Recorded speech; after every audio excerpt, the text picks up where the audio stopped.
organisent simultanément leur primaire pour la présidentielle. Des millions d'Américains sont ainsi appelés aux urnes pour désigner leurs prétendants démocrates et républicains à l'élection de novembre. C'est ce qui met un terme à l'information de ce mardi, mais cette édition se poursuit comme annoncé en titre. Notre invité ce soir, M. Boubacar Camara, candidat à l'élection présidentielle. Monsieur Camara, rebonsoir. Rebonsoir madame et merci de m'avoir invité. C'est un plaisir de vous accueillir dans nos locaux, une nouvelle chaîne de télévision, la GTV. Peut-être un mot d'introduction. Je vous présente toutes mes félicitations. J'ai visité les locaux et j'étais impressionné par la qualité des investissements qui ont été consentis et leur ampleur. Et j'ai retrouvé beaucoup de figures que j'ai eu à rencontrer dans d'autres vies et qui ont toujours fait preuve d'un très grand professionnalisme. Félicitations et bon vent. Merci beaucoup. Notre Sénégal, que vous avez l'insigne honneur de diriger, est à la croisée des chemins. Les vents forts agitent l'océan et notre barque tangue. Il faut écoper, il faut calmer les esprits. Il faut essayer d'arriver à bon port, sain et sauf. Le climat mondial n'est à la faveur d'aucun pays. Le doute s'installe, montrant notre fragilité. Nous avons tous besoin de sérénité.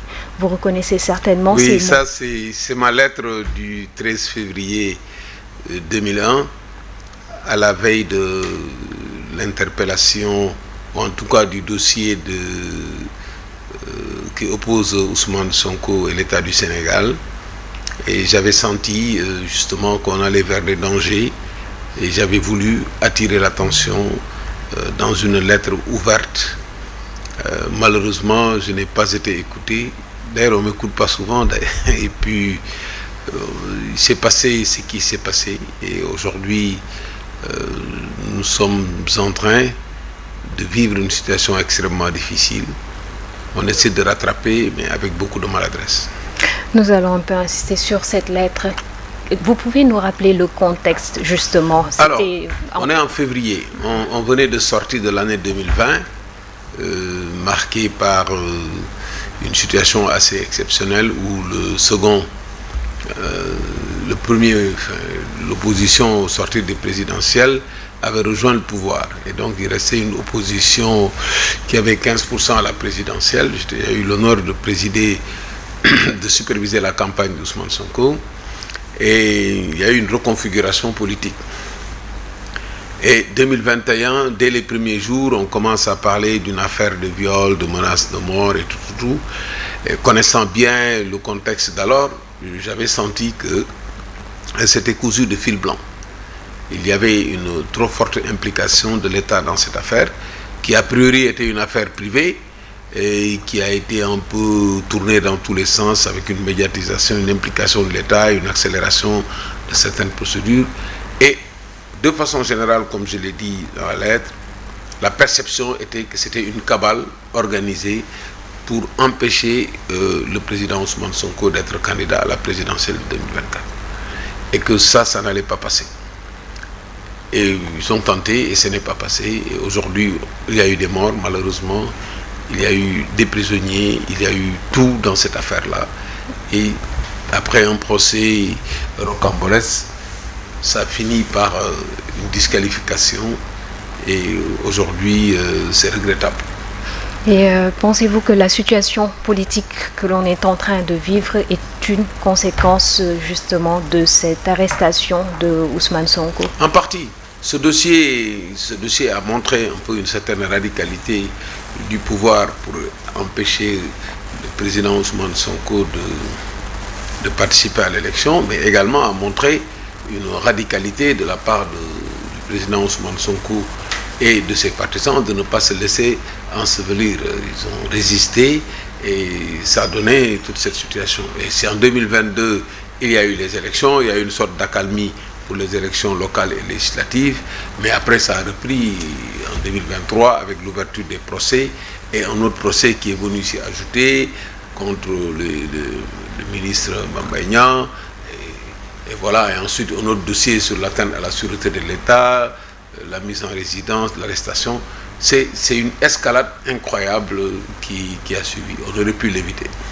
Et que pensez-vous qu'il faut faire aujourd'hui face à cette impasse qui se dessine justement? Je pense qu'il faut arriver à d'abord abréger les souffrances, parce que beaucoup de gens ont souffert de cette situation.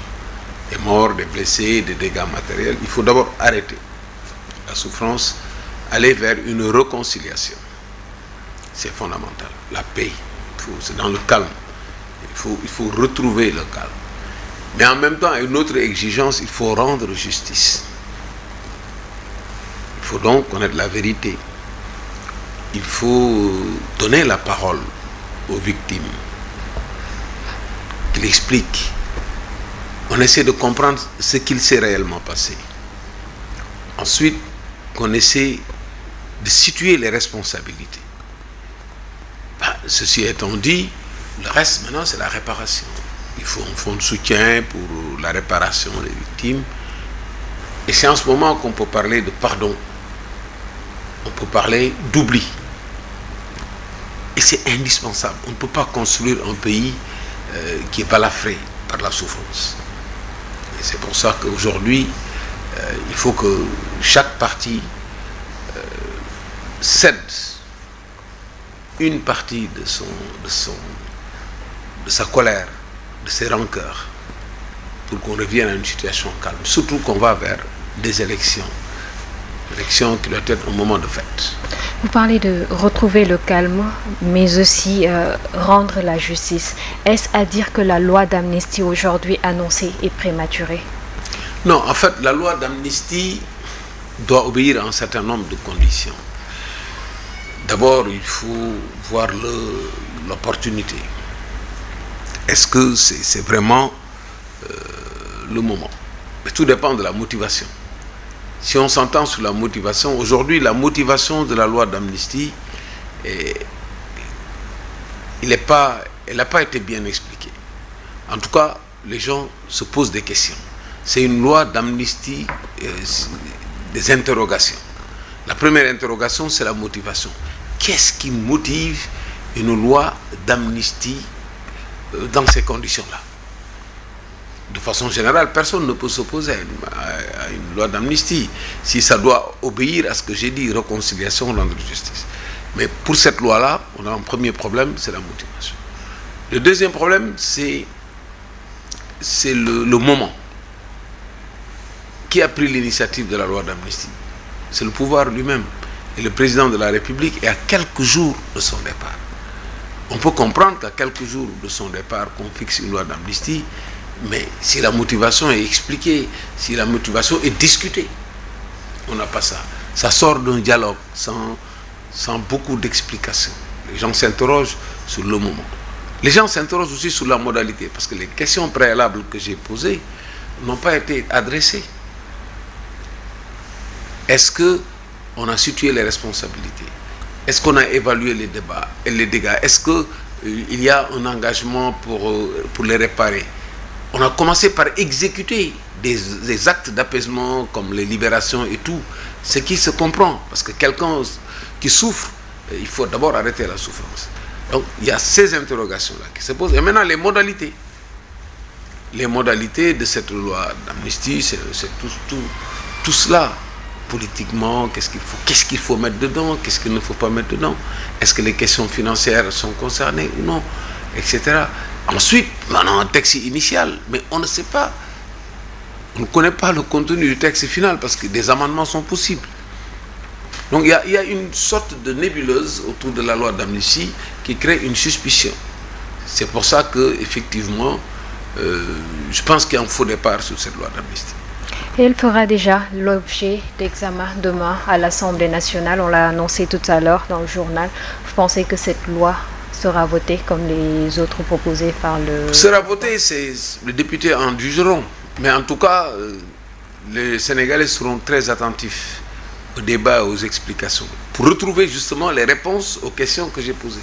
Si ces réponses se retrouvent dans les débats, dans les explications, je pense qu'il n'y aura pas de problème. Mais si ça n'est pas le cas, ça va ajouter au problème qu'on avait. Parce qu'une souffrance mal réparée est une nouvelle souffrance. Nous parlons encore de cette loi d'amnistie évoquée par le président de la République justement à l'occasion du dialogue national. Dialogue auquel vous avez décidé de ne pas participer. Pourquoi? Bon, les raisons sont très simples. Je pense que le format de ce dialogue a été mal monté. Lorsque vous voulez parler de l'élection présidentielle, il faut tenir compte d'une décision du Conseil constitutionnel qui indique qu'il y a quand même des candidats qui sont là. C'est avec ces candidats qu'il faut parler d'abord, du format, de la motivation du dialogue, s'entendre avec eux, même s'il faut l'élargir à d'autres. Ça n'a pas été fait et les candidats ont décidé de ne pas le faire. Surtout qu'il y avait une décision très claire et on avait senti que depuis la décision le 15 février jusqu'à la date du dialogue, il s'était quand même passé une dizaine de jours où rien n'avait été fait, rien n'était entrepris pour fixer une date, alors que la question était simple, fixer une date pour une élection, une date qui ne sortirait pas de la durée de votre mandat, ça n'avait pas été fait et les faits nous ont donné raison parce qu'à l'issue du dialogue, ils ont proposé une date qui était totalement contraire aux recommandations ou en tout cas à la décision du Conseil constitutionnel. Donc notre position était juste et encore juste. Maintenant, tout est entre mains du Conseil constitutionnel. Justement, le président de la République compte saisir le Conseil constitutionnel pour avis, mais vous aussi, vous avez saisi le Conseil constitutionnel. Qu'attendez-vous justement de cette requête? Tout. On attend tout. Aujourd'hui, nous avons saisi le Conseil constitutionnel pour constater la carence, parce que nous estimons que pour fixer une date encadrée... Excusez-moi, c'est une requête ou un recours? Non, parce que puisqu'on dit que les décisions du Conseil constitutionnel ne sont pas susceptibles c'est une demande, on a fait de recours. Une requête pour constater la carence et remédier à la carence. On a dit constater que depuis le 15, le président n'a pas déféré à votre décision, même si les services de l'État ont clairement dit qu'ils allaient respecter la décision dès le 16.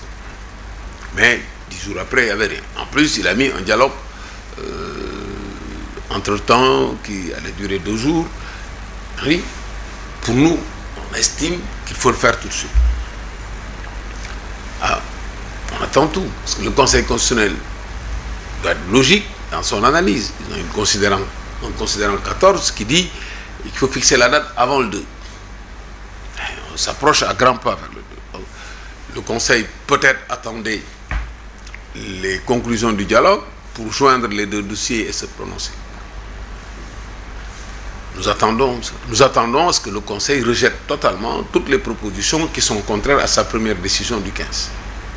Donc, entre le 15 et maintenant, il n'y a pas de changement, un changement fondamental qui puisse justifier un revirement de jurisprudence. Donc, nous attendons à ce que le Conseil nous fixe une date avant le 2, dise qu'à partir du 2, en fonction de la décision du président, ce qu'il faut faire pour gérer cette situation inédite, et veiller à ce qu'on aille vers des élections apaisées. On est le 4 mars. Pensez-vous que techniquement, il est possible d'organiser une élection avant le 2 avril, bien sûr, à moins d'un mois? Bien sûr, il faut déclencher. On ne pourra plus organiser totalement l'élection. De toute façon, on ne peut jamais définir la durée totale d'une élection. Parce qu'il y a toujours des contestations et il est possible que le Conseil constitutionnel annule même des élections après le 2e tour. Donc on ne peut pas le dire. Non? Mais si c'est déclenché, maintenant on reste dans une situation où on est en train d'élire un président et qu'il y a un président sortant. Mais si le président décide de ne pas rester à partir du 2, c'est au Conseil constitutionnel de dire comment il faut faire. Et là, je pense qu'on n'a pas de problème pour ça. Oui, mais si on retient une date qui ne devrait pas dépasser le 2 avril, je voulais dire par là, on est le 4 mars aujourd'hui, là on est à mi-semaine presque, mardi, ça supposerait que la campagne puisse commencer au moins en fin de semaine prochaine. Ouais, mais nous, et déjà, on n'a pas encore entendu le Conseil constitutionnel. C'est vrai, il pourrait se prononcer à tout moment, mais si jusque-là le Conseil ne s'est pas prononcé, est-ce que ça ne vous fait pas perdre un peu de temps par rapport justement à cette date butoir? Bon, alors, déjà, si on prend une date, je fais maintenant de la magie, hein. Oui. On dit les élections, c'est le 31 décembre, c'est le 31 mars. Alors, il faut une campagne de 21 jours. Donc, il faut qu'une campagne commence le 10, à peu près. Le 10, c'est dimanche. Il n'y a aucun problème. Mieux, Dans la première requête que nous avions déposée auprès du Conseil constitutionnel pour contester la loi et pour contester le décret, les candidats avaient dit au besoin rattraper les jours de campagne perdus. Donc c'est une faculté, au besoin, c'est un terme très important. On aurait pu dire rattraper impérativement les jours de campagne perdus, ce qui rendrait beaucoup plus difficile la possibilité d'organiser tout le processus électoral avant la passation de service du 3. Donc, tenant compte du fait qu'on a perdu quelques jours de campagne parce que cette campagne a été interrompue unilatéralement par le président de la République, on a dit ok, il faut comprendre, on a dit au besoin. Cela veut dire que les candidats étaient prêts à consentir une même réduction de la durée de la campagne qui peut être rattrapée par le regroupement des heures, etc.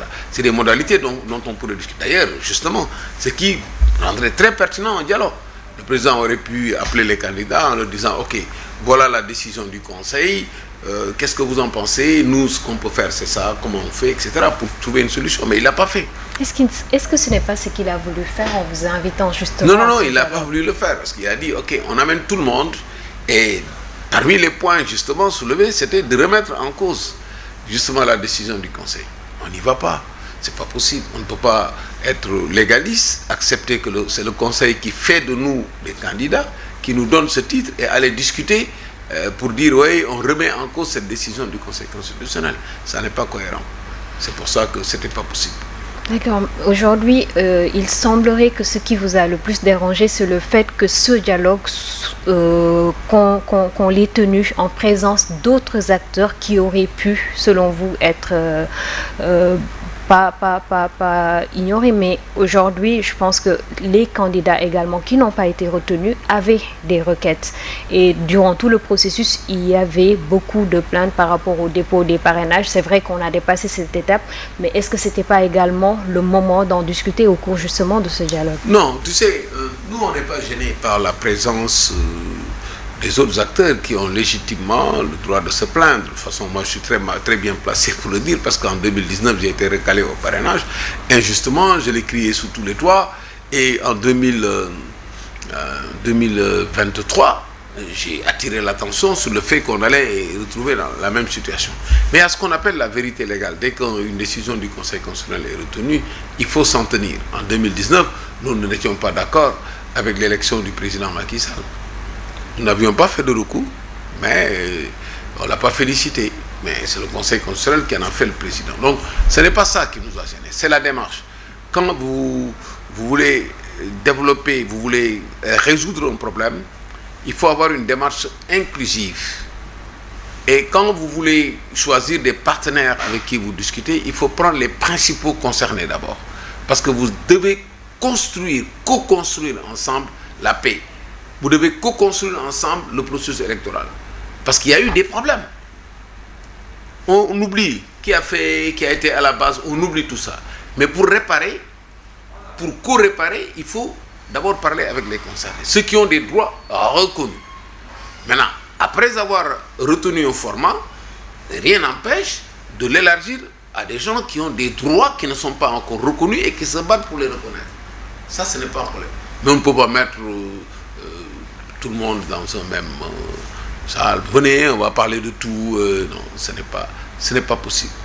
Et par rapport à la deuxième proposition qui est justement sortie de ce dialogue, ça veut dire la poursuite du mandat du président de la République au-delà du 2 avril. C'est vrai, vous n'envisagez même pas que le président puisse rester encore au pouvoir au-delà du 2 avril, mais aujourd'hui, c'est une des hypothèses qui pourrait se présenter à nous tous. Donc, vous en pensez quoi?